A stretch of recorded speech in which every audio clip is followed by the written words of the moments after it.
Bismillahirrahmanirrahim. Assalamualaikum warahmatullahi wabarakatuh.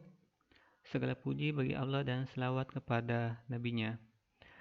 Adik-adik sekalian, pada kesempatan yang berbahagia ini, hal pertama yang ingin saya sampaikan adalah ucapan selamat datang kepada adik-adik mahasiswa sekalian di mata kuliah program Development of English for Children untuk semester 6 ya, untuk semester 6. Nah, menjadi sebuah keniscayaan di pertemuan-pertama ini kita membahas tentang tata tertib kuliah online kita.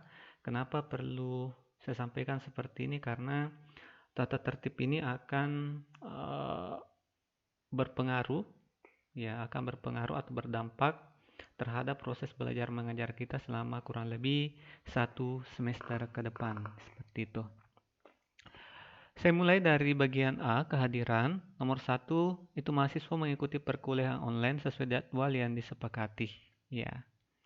Kemudian yang kedua, mahasiswa yang tinggal di daerah yang tidak terjangkau jaringan internet, itu wajib menyampaikan ke dosen pengampu mata kuliah paling lambat minggu kedua perkuliahan. Artinya, kalau minggu ini sudah dimulai, artinya minggu depan itu paling lambat disampaikan ke saya, itu bisa melalui WA. Kemudian yang ketiga, mahasiswa yang dimaksud pada poin nomor 2 itu wajib melampirkan KTP dan surat keterangan dari pemerintah setempat, boleh lurah atau kepala desanya, yang menyatakan bahwa daerah tempat tinggal yang bersangkutan itu memang benar tidak terjangkau jaringan internet. Ya, jadi kalau misalnya ada di antara adik mahasiswa yang merasa tinggal di remote area, daerah yang tidak ada jaringan internetnya, bisa mengajukan foto KTP dan surat keterangan dari lurah atau kepala desa. Contohnya seperti ini. Ya, ini punyanya Dahlia. Di sini ada foto KTP-nya, kemudian ada surat keterangan dari kepala desa, ada tanda tangan basah dari kepala desa dan juga stempel basah seperti itu. Kemudian yang keempat, jika ditemukan surat keterangan palsu, maka yang bersangkutan langsung dinyatakan tidak lulus. Kenapa seperti itu? Karena yang ditekankan di sini adalah kejujuran adik sekalian. Ya, kejujuran itu adalah mata uang yang berlaku di mana-mana. Ya. Kemudian yang kelima, kehadiran mahasiswa itu minimal 80% untuk bisa mengikuti UTS ataupun ujian akhir semester, kecuali, ya ada pengecualian, ini untuk mahasiswa yang memenuhi syarat poin 2 tadi, yang bisa melampirkan KTP dan surat keterangan dari desa atau lurah. Kemudian, masuk di bagian B, proses pembelajaran. Proses belajar mengajar secara umum itu kita akan menggunakan Google Classroom. Kodenya ini. Ya, yang saya blok, kemudian saya beri warna merah. Ya, walaupun secara umum kita menggunakan Google Classroom, tapi tentu saja kita akan mengkolaborasikannya dengan beberapa aplikasi produk Google yang lain atau aplikasi pihak ketiga yang lain. Misalnya kita menggunakan Google Meet atau misalnya Google Form, YouTube dan seterusnya. Ya, intinya kita kombinasikan saja, tetapi segala muaranya itu kita usahakan semuanya berpusat di aplikasi Google Classroom. Jadi silahkan join di Google Classroom dengan kode yang ini. Kemudian selanjutnya yang nomor 2, demi rapinya administrasi dan tertibnya PBM, maka akun Google Mahasiswa itu wajib menggunakan format. Ya, ada formatnya deh sekalian. Yang pertama adalah nomor absen, kemudian garis mendatar bawah, kemudian nama lengkap. Contohnya misalnya, anggaplah nomor absen saya 12, ya maka saya tulis 12. Kalau misalnya nomor urut 2 berarti 02, kalau urut 6 berarti 06. Kemudian garis mendatar bawah ya, bukan mendatar tengah, karena biasa juga ada yang mendatar di bagian tengah di sini. Ini mendatar bawah saja, kemudian nama lengkap. Misalnya Latifah, Abdul Rahman, Abdul Aziz, atau siapapun namanya adik-adik sekalian. Kemudian yang ketiga, mahasiswa cukup menggunakan satu akun Google. Ya, makanya perlu diingat, kalau perlu dicatat username maupun passwordnya. Kenapa? Karena ini terkait tentang pengolahan absen dan juga nanti nilai dan tugas adik sekalian. Kalau banyak akunnya, apalagi pindah-pindah, misalnya tugas 1 ada di akun 1, kemudian tugas 2-nya ada di akun yang lain, itu untuk menyinkronkannya butuh waktu dan bisa jadi ada kesalahan. Makanya cukup gunakan satu akun saja. Makanya dicatat username dan passwordnya. Oh ya, ini tadi hampir saya lupa. Ya, nomor absen, nomor absen, kemudian nama lengkap yang formatnya ini. Saya akan berikan tutorial bagaimana caranya agar bisa diubah namanya seperti itu. Ya, saya masuk sini dulu ya. Jadi kalau mau mengubah nama dari adik sekalian, itu caranya seperti ini. Anggaplah misalnya kita sudah masuk di Google Classroom. Ya, Google Classroom seperti ini. Kita cukup klik saja yang garis 3 sebelah kiri ini. Ada garis 3. Kemudian kita scroll ke bawah, ada setting atau pengaturan.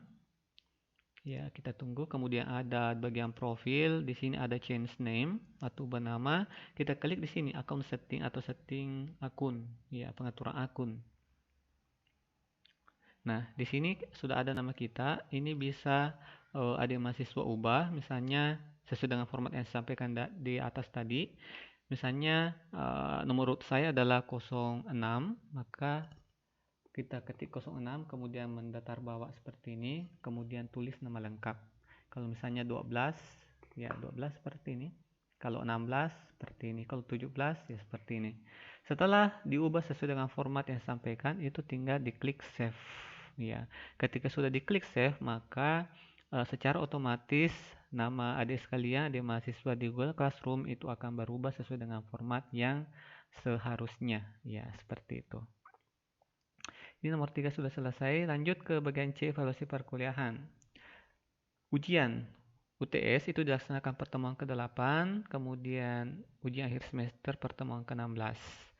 Selanjutnya, mahasiswa yang tidak mengikuti ujian karena alasan yang dibenarkan, itu diperkenankan mengikuti ujian susulan sesuai jadwal yang ditetapkan oleh dosen pengampu mata kuliah.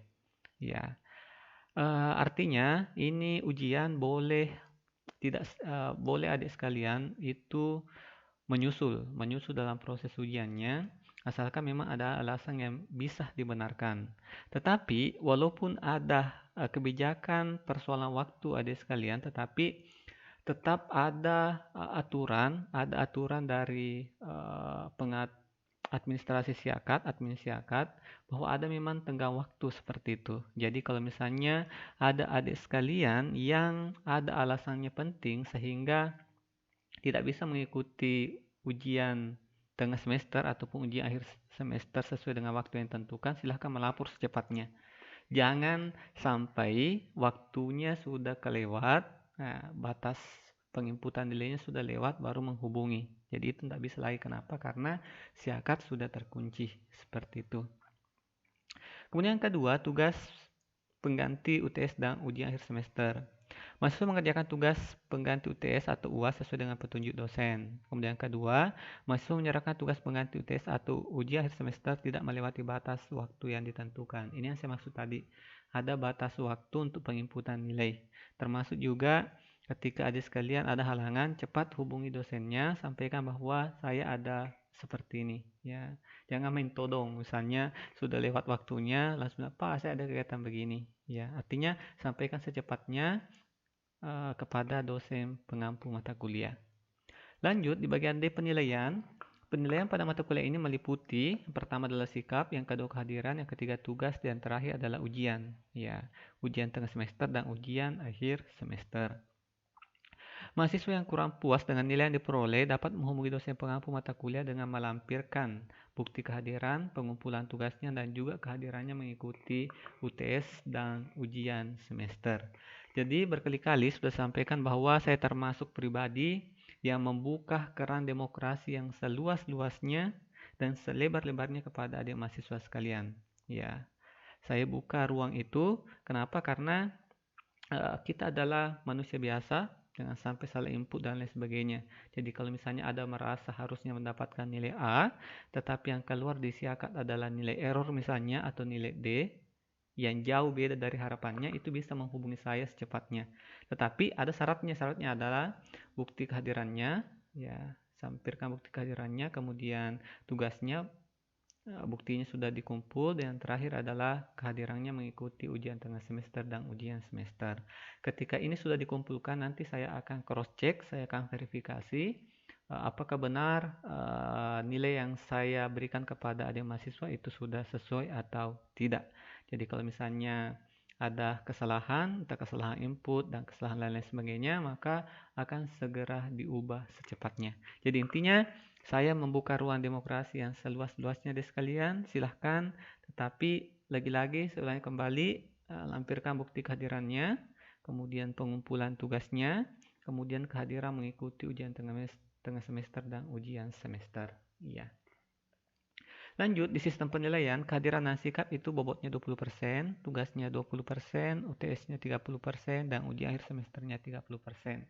Di totalnya ada 100%. Terakhir, aturan tambahan. Aturan yang terdapat dalam kontrak ini sewaktu-waktu dapat dirubah sesuai dengan kesepakatan dosen dengan mahasiswa. Saya kira seperti itu saja pembahasan saya terkait tentang tata tertib kuliah online. Program mata kuliah program Development of English for Children. Tapi walaupun begitu, adik sekalian tetap bisa mengajukan aspirasi misalnya ataukah ada usulan yang sifatnya membangun terkait dengan ini.